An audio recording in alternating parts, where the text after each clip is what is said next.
You know, I haven't been this upset since my good friend Taylor was rudely upstaged by my other friend Kanye, who was defending my best friend, Beyonce.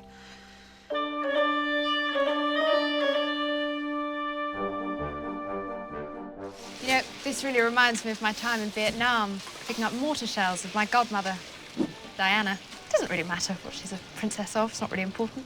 Oh, it was a perfect evening. Princess Stephanie was there, as were Posh and Bex. You know, International Sophisticate magazine gave us 5 Gwyneths.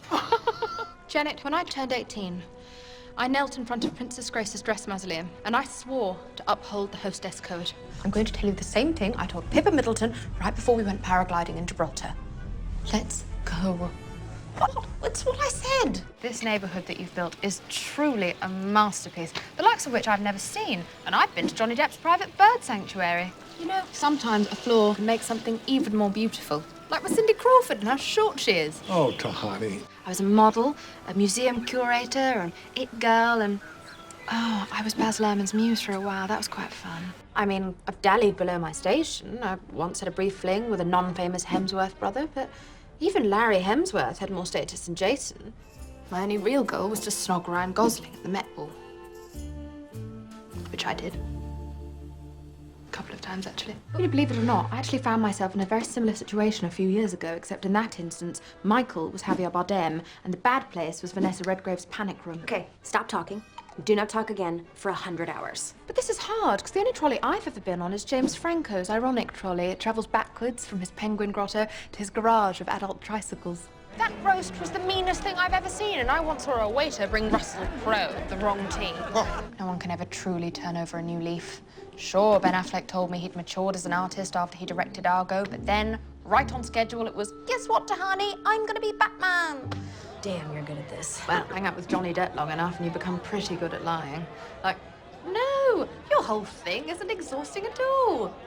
But we must remain emotionless. I'm talking Kristen Stewart on a red carpet level of emotionless here, all right?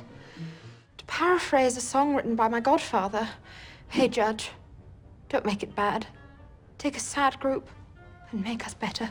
And I am an expert at mediating conflict, like when my friend Scary, Sporty, Posh and Baby had an issue with my other friend, Archbishop Desmond Tutu.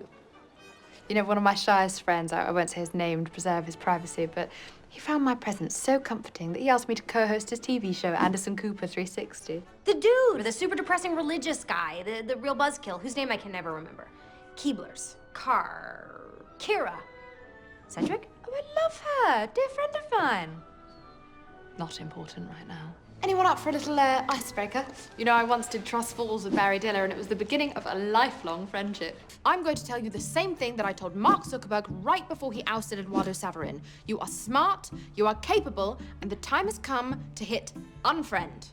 I'm Tahani Al-Jamil, a vainglorious attention seeker with enough jealousy to power Elon Musk's underwater mansion, which I've been to, by the way. I have, actually. Remarkable. It's remarkable. You know, I once shoved a hot dog right down the throat of the legendary John Wayne. She even name drops in hell.